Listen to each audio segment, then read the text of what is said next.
آپ نے سندھ میں نہروں کے خلاف جلوس نکالے. اس بار اگر جنگ ہوگی تو یہ کوئی چھوٹی جنگ نہیں ہوگی. جیسے کہ ایک شاعر نے کہا تھا, سرحدوں پر کشیدگی ہے, دیکھو کہیں بھارت میں چناؤ تو نہیں. سیاسی میدان کی ہر بڑی خبر سے آگاہ رہنے کے لیے ہمارے چینل آزاد سیاست کو سبسکرائب کریں اور بیل آئیکن کو پریس کریں. نہروں کے حوالے سے مشترکہ مفادات کونسل نے تمام منصوبے مسترد کر دیے سندھ کی فرمائش پر, اور کہا ہے کہ دریائے سندھ پر کوئی نہریں نہیں نکلیں گی. یہ سندھ کی فتح تو ہو سکتی ہے لیکن پاکستان کی فتح نہیں ہے. آپ دیکھیں, پنجاب, کے پی اور بلوچستان دریائے سندھ پر نہریں نکالنے کے حق میں تھے. صرف سندھ خلاف تھا اور سندھ نے باقی 3 صوبوں کا حق بھی مارا.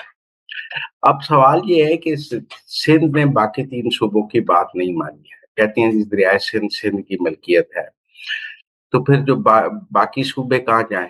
یہاں اگر مل کر فیصلے ہونے ہیں جمہوریت میں تو اکثریت سے فیصلے ہوں گے. میں کوئی اس فیصلے کو جمہوری فیصلہ نہیں سمجھتا.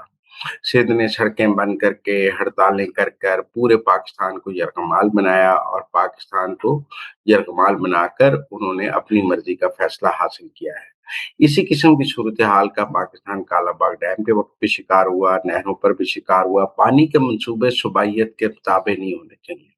یہ وفاق کی قومی سوچ کے تابع ہونے چاہیے کہ وفاق کو, قوم کو کہاں زیادہ فائدہ ہے, کہاں کم نقصان ہے. لیکن بہرحال میں اس فیصلے کو کوئی مثبت فیصلہ نہیں سمجھتا, میں اس کو ایک منفی فیصلہ سمجھتا ہوں. یہ ایسے ہی جیسے ہم نے پانی کے پہلے کئی منصوبوں کو نیگیٹو فیصلوں کے طور پر پاکستان میں اس پر نقصان اٹھایا ہے, اسی طرح اس سے بھی پاکستان کی آبی جو پالیسی ہے اس کو نقصان پہنچے گا. ہم ڈیمز متنازع کر دیتے ہیں, ہم نہریں متنازع کر دیتے ہیں, اور پھر ہم کہتے ہیں کہ ہم پانی کی کمی کا بھی شکار ہیں. ایک صوبہ دوسرے صوبے کے لیے کوئی قربانی دینے کو تیار نہیں, ایک صوبہ دوسرے صوبے کے ساتھ تعاون کرنے کے لیے تیار نہیں. آپ دیکھیں نا, سندھ کی بار نے ہڑتال کی, اگر جواب میں پنجاب بار ہڑتال کر دیتی. آپ نے سندھ میں نہروں کے خلاف جلوس نکالے, اگر پنجاب, کے پی اور بلوچستان نہروں کے حق میں جلوس نکالنے لگ جاتے.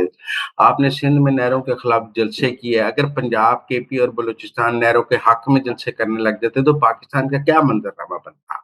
لیکن اس وقت چونکہ بھارت سے کشیدگی ہے, پاکستان کے اندر اتفاق چاہیے, اتحاد چاہیے, لہذا وسیع تر قومی مفاد میں ان نہروں کو تینوں صوبوں نے قربان کیا ہے. آپ دیکھیں, کے پی اوپنلی نہروں کے حق میں تھا, بلوچستان کو کچی کنال مل رہا ہے, بلوچستان کو تو پنجاب نے اپنے حصے سے پانی بھی دیا ہے. اور یہ سب کچھ تبھی ممکن ہے کہ ایک صوبہ دوسرے صوبے کی مدد کرے, جب ایک صوبہ دوسرے صوبے کا خیال بھی کرے. بہرحال سندھ کی سوچ جو ہے وہ کوئی اس کا پیپلز پارٹی کو نقصان ہوگا. پیپلز پارٹی نے بطور وفاق کی جو ایک پارٹی ہے اپنا امیج کھویا ہے. وہ اب ایک قومی پارٹی کی بجائے ایک سندھ کی صوبائی پارٹی بن کے رہ گئے ہیں, جو صرف سندھ کے مفادات کے تابع ہے, جو قومی سوچ کے تحت فیصلے نہیں کرتی, جو سندھ کے مفاد کے فیصلے کرتی ہے, اور اس کو سندھ کے مفاد جو ہے وہ پنجاب, کے پی اور بلوچستان سے زیادہ عزیز ہے, جو اپنی جگہ افسوسناک ہے.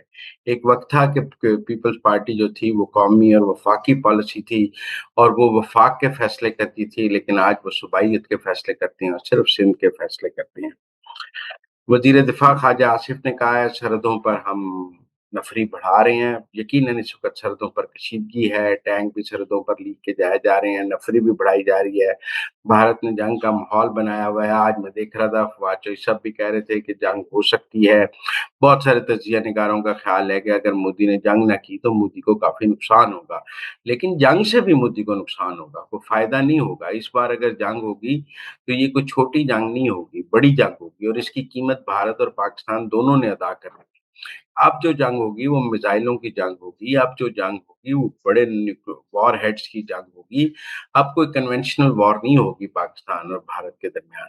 لہذا میرے خیال میں بھارت کو بہت سوچ سمجھ کر قدم اٹھانا پڑے گا, کیونکہ عاصم منیر جو ہیں وہ ایک کا جواب دو سے دیں گے. بھارت ایک میزائل چلائے گا, ہم 2 چلائیں گے, وہ 2 چلائیں گے تو ہم 4 چلائیں گے.